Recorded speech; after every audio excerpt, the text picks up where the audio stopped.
Hello friends, कैसे हो आप सब लोग। उम्मीद करता हूँ आप सब लोग बहुत अच्छे होंगे, मज़े में होंगे।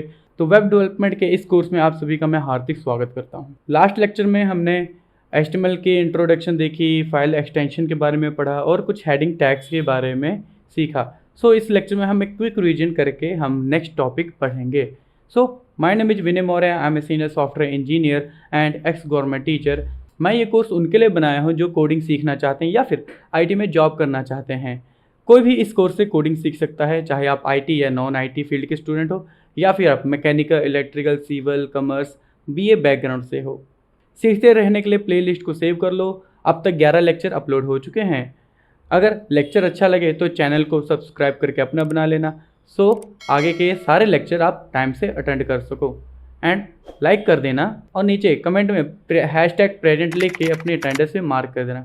तो देरी किस बात की, चलो शुरू करते हैं। तो पहले हम रिवीजन करेंगे। जैसे मैंने आपको पिछले लेक्चर में बताया था कि जो HTML होता है वो किसी वेबसाइट का बेस होता है। जैसे कि हमारे शरीर में हमारा बेस क्या है, बोन्स है, स्ट्रक्चर ऑफ बोन्स या कह लो या फिर स्केलेटन कह लो, वो हमारी बॉडी का बेस है। बोन्स के बाद हमारे बॉडी के ऊपर मसल्स होते हैं, मसल्स के ऊपर हमारी स्किन होती है, स्किन के ऊपर हम कपड़े पहनते हैं। तो ये क्या करते हैं, हमारी ये बॉडी को ब्यूटीफुल बनाते हैं। वैसे ही वेबसाइट को ब्यूटीफुल बनाने के लिए हम वहाँ पे CSS का यूज करते हैं। Like we have brains. तो ब्रेन्स क्या है, बॉडी को कमांड देता है, बॉडी को कमांड देना तब वो बॉडी मूवमेंट करती है। तो सेम वैसा ही वेबसाइट्स के अंदर हम जावास्क्रिप्ट का यूज़ करते हैं। तो जावास्क्रिप्ट की बदौलत ही वो वेबसाइट एक्शन परफॉर्म करती है। जैसे किसी बटन पे क्लिक करना है, कोई पेज ओपन करना है, कोई पॉपअप ओपन करना, notification, log in, log out, ऐसे बहुत सारे एक्शन है जो जावास्क्रिप्ट के कारण ही पॉसिबल होते हैं। अगर आप जावास्क्रिप्ट नहीं यूज़ करो तो आपकी वेबसाइट एक स्टैटिक वेबसाइट बन के रह जाएगी। तो मैं ऐसा करता हूँ, एक न्यू गिट की रेपोजिटरी क्रिएट कर देता हूँ। तो जितने भी हम कोड करेंगे, जो भी हम कोड करेंगे, मैं उसी रेपोजिटरी पे कमेंट करता रहूँगा और उस रेपोजिटरी का लिंक मैं नीचे कमेंट में शेयर कर दूँगा। तो अगर आपको मेरा कोड देखना हो तो आप बहुत ईजिली उसको देख सकते हो और उसे एक्सेस कर सकते हो। तो जी मैं अपनी रेपोजिटरी पे आ गया हूँ। अब यहाँ पे एक न्यू रेपोजिटरी क्रिएट करता हूँ विद न्यू क्लिक करके यहाँ पे लिखता हूँ मैं, यहाँ पे कोडिंग से करियर कोडिंग से करियर नाम का एक रेपोजिटरी क्रिएट करता हूँ। इसको मैं यहाँ से क्रिएट रेपोजिटरी, उसको पब्लिक रखूँगा। डिस्क्रिप्शन में रहेगा दिस इज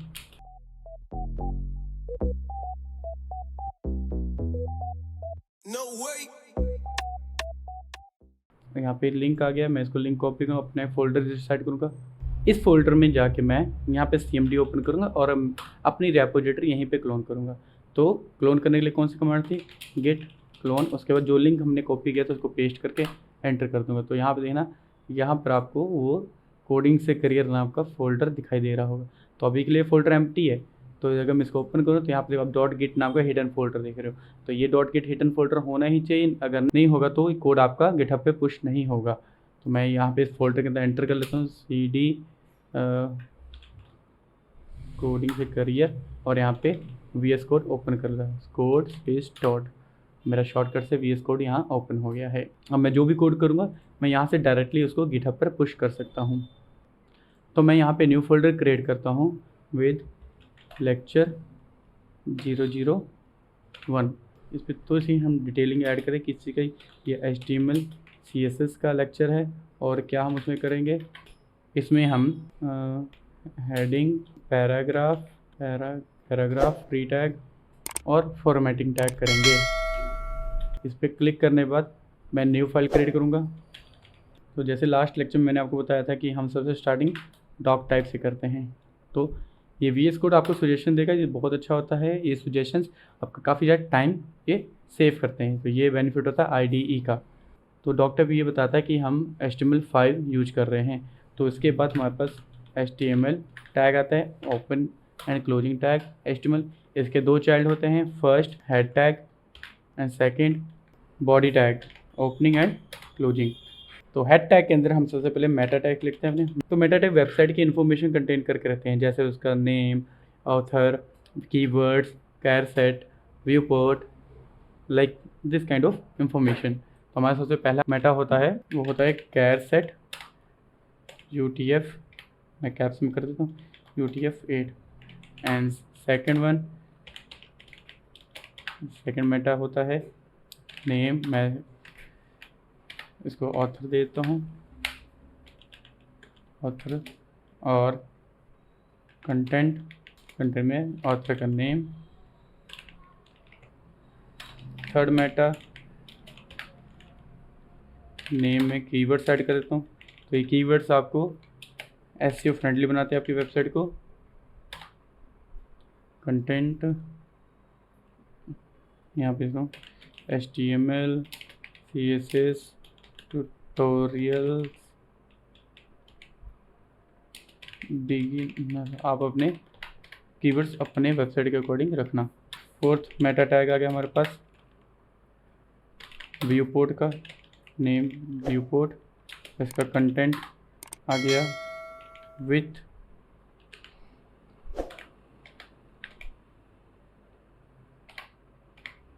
और इसका initial scale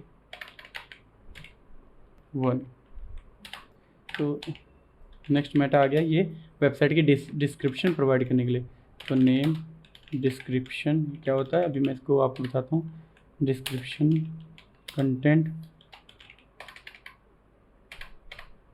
here you can learn. तो ये कहाँ होता है टाइपो, यहाँ पे देखा मेरा कोड स्पेल चेकर कितना हेल्प कर रहा है। तो अगर मैं आपको कोई वेबसाइट दिखाऊं फॉर एग्जांपल, तो ये हमारी वेबसाइट मतलब, और ये जो दिखाई दे रहा है आपको ये क्या डिस्क्रिप्शन है, मतलब कि इन्होंने भी अपने मेटा में ये डिस्क्रिप्शन ऐड किया था इसलिए वो यहाँ पे शो हो रहा है। तो आप भी अगर अपना डिस्क्रिप्शन लिखोगे तो ये बहुत जल्दी ही ब्राउज़र उसको डिटेक्ट करता है। ओके, तो उसके बाद हम यहाँ पे देते हैं टाइटल हमारी वेबसाइट का। तो आज का टाइटल है हमारा lecture 001 HTML CSS basic. Okay, save कर देता हूँ। और अब यहाँ पे बॉडी पे आता हूँ। यहाँ पे हमने हेडिंग टैग किया था तो H1 heading tag, this is H1 used for main heading. Okay, मैं और बताया था देखिए हमारे पास 6 तरह के हेडिंग टैग्स होते हैं। दिस इज H2,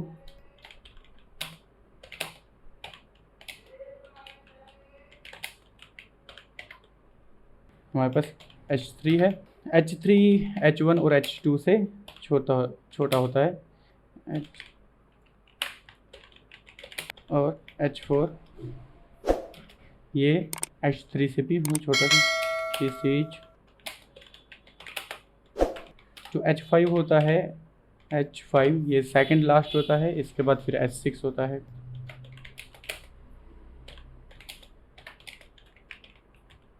H6 सबसे छोटा टैग होता है, सबसे छोटी हेडिंग के लिए यूज होता है।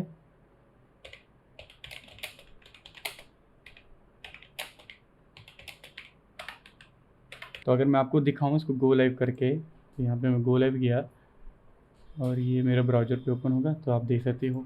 ठीक है, तो इसको मैं थोड़ा सा जूम करता हूँ।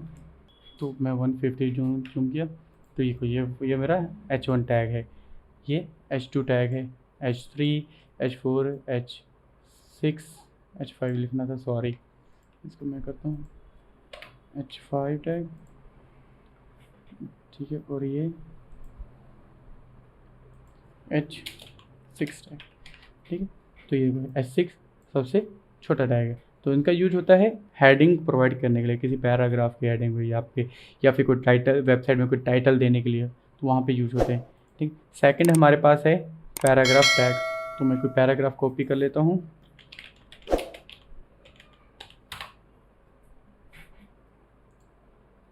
ओके, अब यहाँ पे जाके मैं एक P टैग लेता हूँ, P मतलब पैराग्राफ। अब इसके अंदर मैं इसको पेस्ट कर देता हूँ और सेव करूँगा। तो सेव करके देखा क्या हुआ कि Ctrl Z करके दिखाता हूँ। यहाँ पे देखो जब मैंने पेस्ट किया तो ये देखो यहाँ पे नीचे स्क्रॉलर और ये मेन स्क्रीन से बाहर जा रहा था। तो जैसे ही मेरे को Ctrl+S किया तो ये अपने आप ही ऑटो एडजस्ट हो गया। ऐसा क्यों हुआ? तो यहाँ पे हमारा प्रीटियर है वो इसको ऑटो फॉर्मेट कर रहा है। तो अगर याद हो तो हमने पिछले कुछ लेक्चर्स में प्रीटियर एक्सटेंशन यूज किया था। तो वहाँ पे मैंने आपको प्रीटियर की सेटिंग भी करके दिखाई थी। तो अगर मैं इसको सेव करूँ और यहाँ पे दिखाऊँ अपने को ब्राउज़र पर, तो ये मेरा पैराग्राफ यहाँ पे शो हो रहा है। अब मैं चाहता हूँ मेरा कुछ पैराग्राफ हो कि ऑटो फॉर्मेट ना हो। फॉर एग्जांपल मैं यहाँ पे कुछ लिखता हूँ,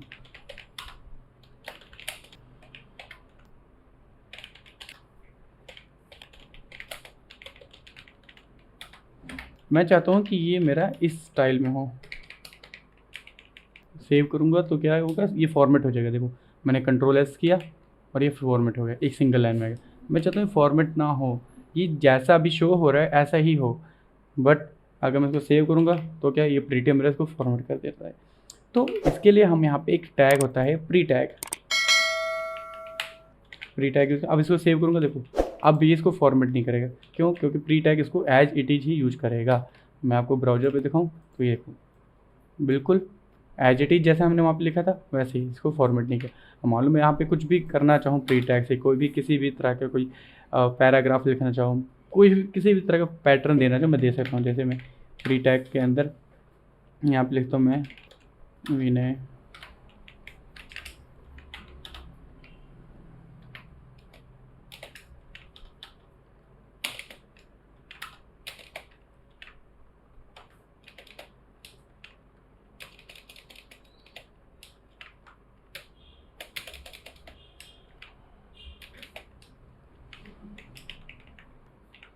तो ऐसे करके मैं आगे सारा लिख सकता हूँ। तो अब मैं इसको सेव करता हूँ, देखो फॉर्मेट नहीं होगा। मैं चाहता हूँ ये ऐसे ही प्रिंट हो, तो आप देख सकते हो। तो ऐसा कुछ डिज़ाइन आप क्रिएट कर सकते हो और उसको अपनी वेबसाइट पे दिखा सकते हो। वो सब होता है प्री टैग के कारण, मतलब कि जैसा टेक्स्ट आप प्रोवाइड करोगे वो एज इट इज़ वैसा ही आपके ब्राउज़र पर शो होगा। मैं पैराग्राफ के कुछ आपको एट्रीब्यूट्स बता देता हूँ। तो पहले सबसे कॉमन क्लास। तो क्लास क्या होता है, ये कोई भी क्लास प्रोवाइड कराएंगे। जैसे मैं लिखता हूँ यहाँ पे पैराग्राफ, इनका यूज हम प्रोबेबली नेक्स्ट लेक्चर में करेंगे जब हम इसकी स्टाइलिंग करेंगे। दूसरा एट्रीब्यूट जो यूज होता है ये आईडी के लिए यूज होता है। तो मैं लिखता हूँ पैरा आईडी। अभी मैं एक बात बताऊँ, जो क्लास होती है आप मल्टीपल एलिमेंट्स को सेम क्लासेस प्रोवाइड कर सकते हो। जैसे कि यहाँ पे मैं इसको भी पैराग्राफ दिया उसको भी, बट आईडी कॉमन होगी पूरे प्रोजेक्ट में। तो मैं इसको लिखता हूँ ID 1, ठीक है। तो कॉमन आईडी नहीं यूज करते हैं, आईडी हमेशा सिंगल होती है और एक ही जगह यूज होती है। तो मैं अब चलता हूँ इसमें कुछ फॉर्मेटिंग टैग्स यूज करके दिखाता हूँ, इसको फॉर्मेट करके दिखाता हूँ। तो एक और मैं स्टोरी यहाँ से कॉपी पेस्ट करके लेगा, सेव। तो सेव करने बाद देखो फॉर्मेट हो गया। तो मैं स्क्रॉल कर लेता हूँ। फॉर्मेटिंग टैग्स क्या होते हैं, वो टैग्स जो आपके पैराग्राफ को या फॉन्ट्स को फॉर्मेट करने के लिए यूज होते हैं। इफ़ यू रिमेंबर, अगर आप सबने MS वर्ड्स में टेक्स्ट को फॉर्मेट करना सीखा है या कभी फॉर्मेट किया हो तो आपको ये बहुत ईजिली गेट हो जाएगा। टेक्स्ट फॉर्मेटिंग में क्या होता है, उसको बोल्ड करना, अंडरलाइन देना, इटैलिक करना, दीज आर द फॉर्मेटिंग। तो हम यहाँ पे फॉर्मेटिंग कैसे करते हैं, हम यहाँ पे फॉर्मेटिंग करने के लिए फॉर्मेटिंग टैग्स होते हैं उसके थ्रू करते हैं। फॉर एग्जांपल, अगर मुझे मान लो इस जीरो को बोल्ड करना है तो मैं क्या करूँगा, टैग के पी टैग के अंदर मैं इसको बी टैग दे दूँगा और यहाँ से क्लोजिंग बी टैग को कट करके जीरो के इस साइड में ले जाऊँगा, पेस्ट, सेव कर दूँगा। अगर मैं इसको दिखाऊँ आपको तो ये देख सकते हो आप, ये मेरा जो जीरो है, मैं इसको बोल्ड करते थोड़ा सा जूम करता हूँ। तो ये जीरो, ये देखो ये जीरो है जो, ये क्या है, ये बाकी सभी वर्ड से बोल्ड है। बोल्ड क्यों है, क्योंकि हमने इस पर बी टैग अप्लाई किया है। मैं साथ साथ आपके नोट्स यहाँ पे लिख देता हूँ। तो हमने सबसे पहले हेडिंग्स टैग कवर किए, इसके बाद हमने second paragraph tag, P tag क्या करता है, P tag is used to write some paragraph. Third हमने किया था प्री टैग।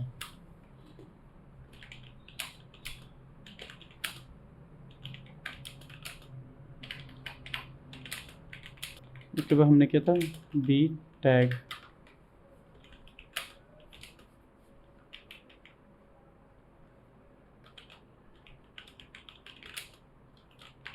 बी के बाद हमारे पास आता है स्ट्रॉन्ग टैग।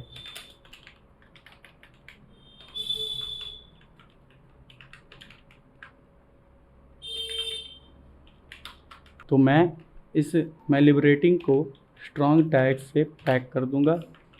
ये देखो, इसको मैं करता हूँ कट, यहाँ पे जाके पेस्ट, सेव किया। अभी हम चल के ब्राउज़र पे देखें तो ये भी बोल्ड, ये भी बोल्ड। अब ये क्वेश्चन आपके दिमाग में आ रहा है कि दोनों सेम वर्क कर रहे हैं, दोनों उस टेक्स्ट को बोल्ड कर रहे हैं, तो हम बी टैग ही क्यों नहीं यूज कर रहे या फिर स्ट्रॉन्ग टैग ही क्यों यूज करें। हमारे पास ये दो अलग अलग नाम के टैग क्यों हैं जबकि दोनों का फंक्शन एक ही है। तो मैं आपको बताता हूँ कि जो ये स्ट्रॉन्ग टैग है ये सिमेंटिक टैग है। सो सिमेंटिक टैग्स क्या होते हैं? सिमेंटिक टैग्स वो टैग होते हैं जो अब सेल्फ एक्सप्लेनेटरी होते हैं। Semantic tags are self explain, जैसे कि आपके हो गया स्ट्रॉन्ग टैग हो गया, main, section, header, footer.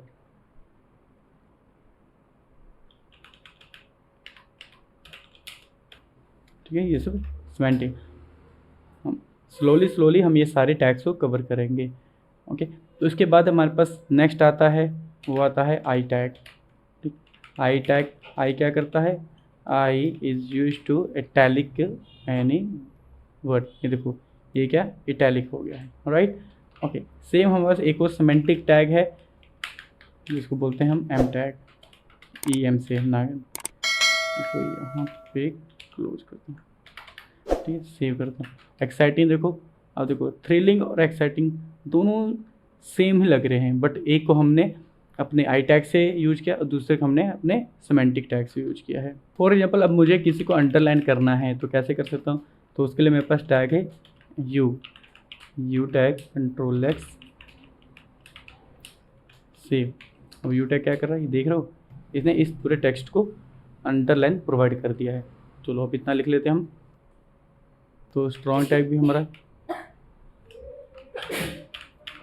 Strong tag भी बोल्ड करने के लिए यूज होता है, ये भी बी टैग के जैसे ही होता है, बट ये क्या है, ये क्या है? This is a semantic tag. Okay, इसके बाद हमने किया था आई टैग।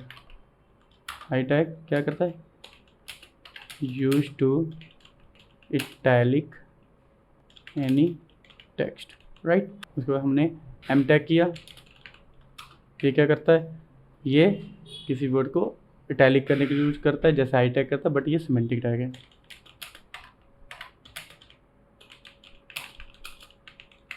और हमने किया एक यू टैग, किस लिए होता है?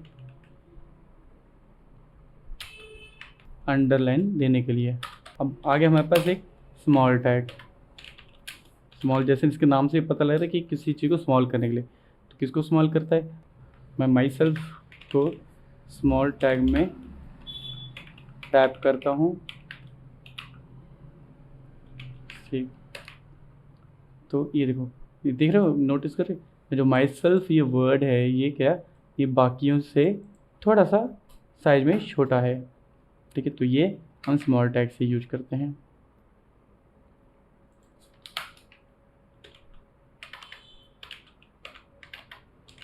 इसके बाद हमारे पास कोई डेल है, मान लो किसी टैग को मैंने डिलीट करना है, तो उसको, उसके लिए क्या हमारे पास एक होता है डिलीट टैग। जैसे कि मैं चाहता हूँ कि जैसे इसको स्ट्राइक थ्रू करना है जीरो को, तो उसके लिए ये देख रहे हो, तो 0-2 से ये स्ट्राइक थ्रू है।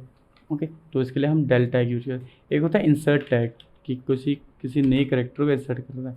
फॉर एग्जांपल, मैं 0 को डेल किया और उसकी प्लेस पर मैं 1 को इंट्रोड्यूस करना चाहता हूँ, तो वहाँ पे 1 करना। अब देखो, अब ये अंडरलाइन है, इसका ये मतलब नहीं कि इसके प्रॉपर्टी अंडरलाइन है। ये वाला टेक्स्ट ये रिप्रेजेंट कर रहा है कि ये इंसर्टेड है किसकी प्लेस पे? इस 0 की प्लेस पे। ओके, अगर आप सभी को याद हो तो हमसे स्कूल में कुछ फार्मूलास वगैरह लिखते थे, जैसे कि साइंस के फार्मूले थे, ये H2O हो गया, ठीक है, या फिर ये ऑक्सीजन हो गया, या फिर ये H2S2HO4, ठीक। अब ये जो केमिकल नेम से ये कैसे लिख सकते हैं हम अपने HTML में? जैसे में आई है सम केमिकल्स, मैं एक न्यू पी टैग लेता हूँ, इसमें लिखता हूँ H2O, control C control V, H2HO4, C4H4, ठीक। तो इसका क्या नाम होता है, तो मुझे बताना सही है अभी कि नहीं। अब मैं इसको अगर आपको ब्राउज़र पर दिखाऊँ, इसको मैं अगर आपको ब्राउज़र पर दिखाऊँ तो ये देखो कैसे आ रहा है। मुझे तो ये 2 इसके पैरों में चाहिए, 2A4 ये नीचे चाहिए। तो कैसे? इसके लिए हमारे पास सब टैब होता है, जिसको भी मुझे नीचे करना है तो उसको मैं सब टैब में रैप कर लूँगा। सब ओपनिंग और सब क्लोजिंग, कंट्रोल V सेव कर दूँ तो देख रहे हो जो 2 है वो नीचे को चला गया है। Same thing I will use with this thing.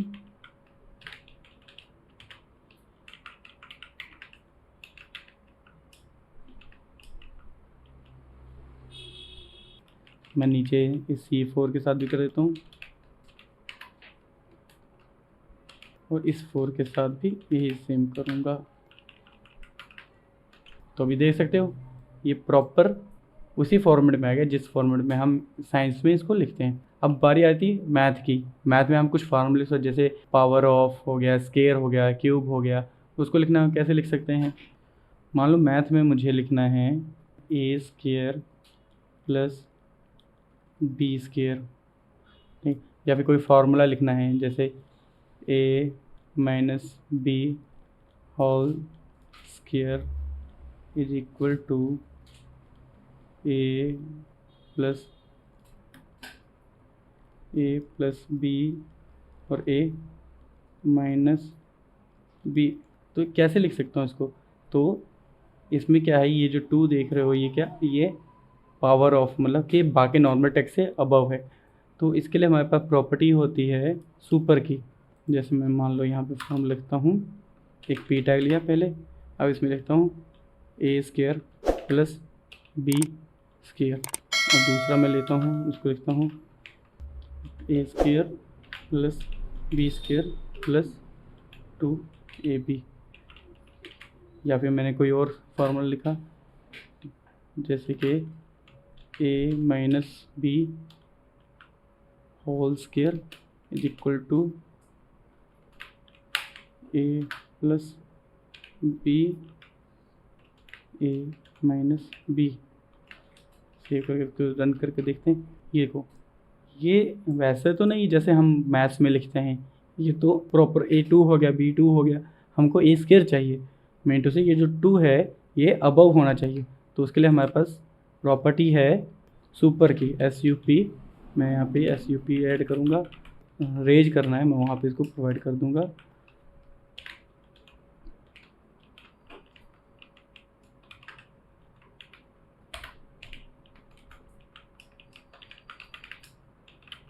इस फार्मूले में भी मैं SUP यूज करता हूँ।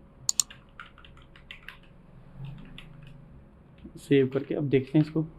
तो अभी देखो ये बिल्कुल वैसे ही मैथ के जैसे हो गया, ए स्केयर प्लस बी स्केयर, लग रहा ना अब स्केयर, ये मतलब अभी बिल्कुल सही चल रहा है ये। तो कोडिंग करने के बाद अब मैं चाहता हूँ जो भी मैंने कोड किया है इसको गिट पे पुश करना। तो उसके लिए क्या, मैं फिर से अपने इस फोल्डर में जाऊँगा जो मेरा गिटहब से लिंक है। वो कैसे पता लगेगा, डॉट गिट फोल्डर के थ्रू पता लगेगा। यहाँ पे मैंने CMD ओपन किया, यहाँ पे मैं चेक करूँगा गिट स्टेटस एंटर। तो ये दिखा रहा है ये रेड कलर में, मिंटू से ये हमारा अभी मॉडिफाइड है या फिर न्यू फाइल है, इसलिए वो रेड में दिखा रहा है। अब मैं इसको गिट ऐड कर देता हूँ, git add space dot enter.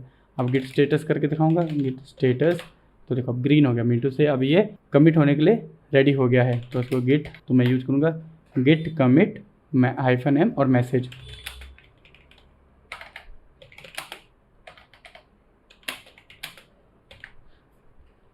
Message देने पर अब इसको कमिट करना है, तो गिट पुश ओरिजिन मेन। अभी जैसे मेन पे इसको पुश किया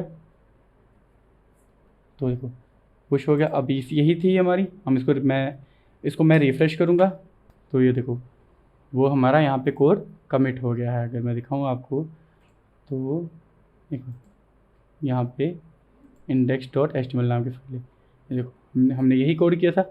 अब देखो ये कोड हमारे यहाँ पे सिक्योर है। अगर मैं इसको डिलीट भी कर देता हूँ अपने लोकल से, तब भी मैं अपने कोड को गेट कर सकता हूँ। तो हम रेगुलर बेसिस पे कोड करने के बाद उसको कमिट करेंगे, इस वजह से हमारा कोड जो सेफ एंड सिक्योर रहेगा। आज के लेक्चर में हम सिर्फ फॉर्मेटिंग टैग्स ही पढ़ेंगे। कल के लेक्चर में हम इमेज टैग देखेंगे, एंकर टैग देखेंगे, और साथ में हम सेल्फ क्लोजिंग टैग्स भी पढ़ेंगे। और उसके अलावा और इनपुट टैग्स हो गया, तो इसको हम कल के लेक्चर में कवर करेंगे। अगर लेक्चर अच्छा लगा हो तो इसको लाइक कर देना। अगर कोई डाउट है तो नीचे अपने डाउट्स कमेंट सेक्शन में लिख देना, I will definitely answer there. तब तक ले bye bye. As journey continues.